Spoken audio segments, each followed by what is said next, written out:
Hey there folks, it's me TheTacticalBrit, your home of tactical shooters amongst other crazy hardcore FPS titles, and today we're talking about Hell Let Loose's new updated roadmap.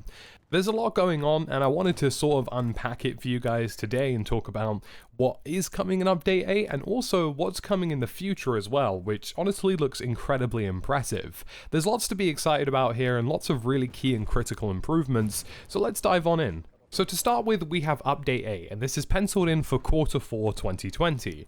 Now, for those of you who don't know what that means, Q4 is effectively a financial quarter for most companies, and based off of this, I'd probably say that the new update is probably going to release around October, November, depending on how long some of these features take. And there are some critical changes here that are going to be really great for the game, and stuff that I think is going to make a huge difference. So to start with, we have bullet penetration, and this is going to be a universal system that applies to every single map in the game, and it's probably why Update 8 is taking the longest time.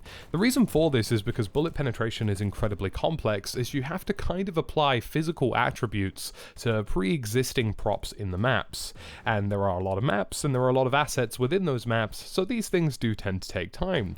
But bullet penetration is going to be great. It means you will be able to shoot people through wood, sheet metal, and various different calibers will work in various different ways. It's going to be a really great improvement to the game, and it links directly to the second critical major improvement, the support vehicles.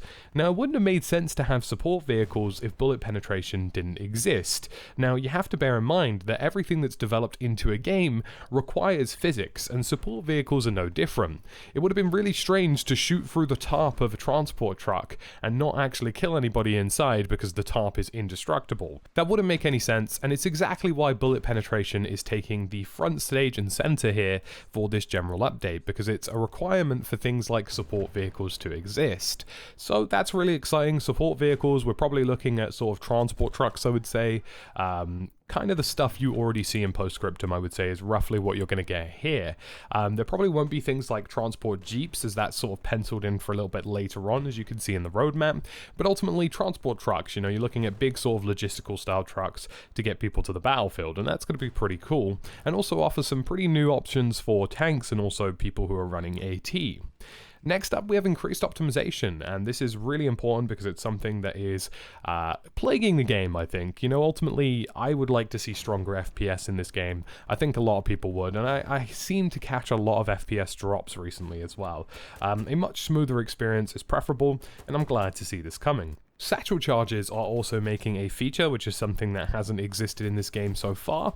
It'll be interesting to see how these are going to be used, whether it's going to be for taking out emplacements, whether it's going to be something that could be detonated on things like garrisons, but I imagine that's the general vibe of what we're going to get here, something with a lot of explosive power that can be used to clear out places and objectives, and again, a real risk-reward kind of system, because I imagine this is something you'll have to get into pretty close proximity with.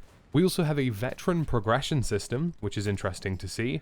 I haven't really paid attention to the progression system in Hell Let Loose, to be honest with you, so it'll be interesting to see what they're planning with that. And we also have Discord and Steam integration, which is nice as well, so it means that you can join off of people. If they're on Discord or Steam, you can just literally right click and join, as you would expect from most games. We also have continued bug fixing and crashes. We also have an engine upgrade, which is quite interesting. I imagine that will be a large proponent of the increased optimization as well as cosmetics. So let's also talk about some other small little bits here and there. We have a Utah Beach offensive mode as well as a Hurtgen Forest offensive mode that's coming. We also have an overhauled logistics supply, resource and ammunition system in the game, which is also a critical component, and for those of you who play support, I know you guys are suffering out there, so this is quite exciting.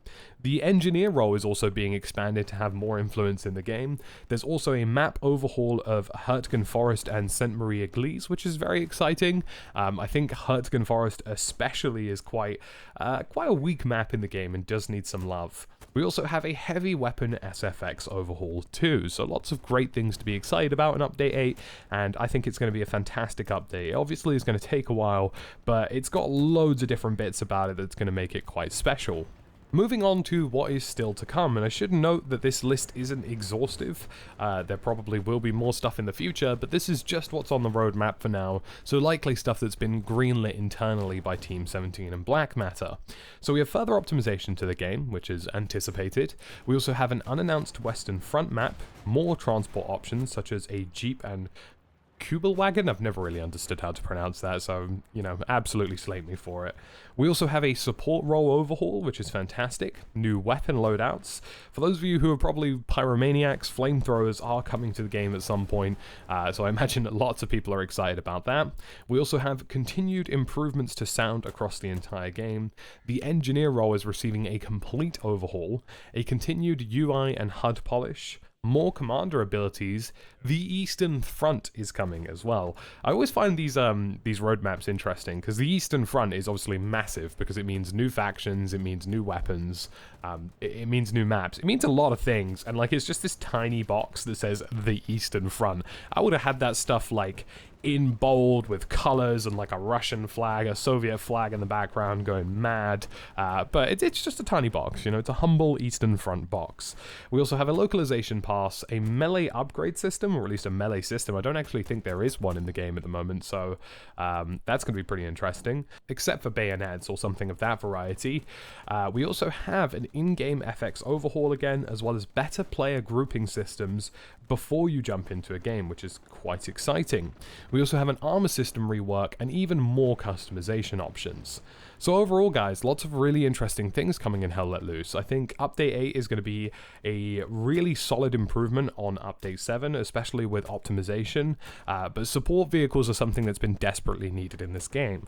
And bullet penetration is quite huge as well. It's something that I think has been a necessary and required change for the title, and obviously allows for things like support and transport vehicles to become a thing.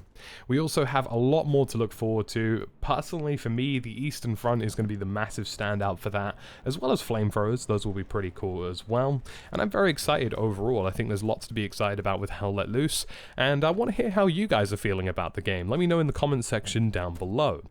As always, folks, thank you for tuning in on this video and update of Hell Let Loose's roadmap. I'll catch you in the next one, and yeah, feel free to leave a like and subscribe if you enjoyed this video.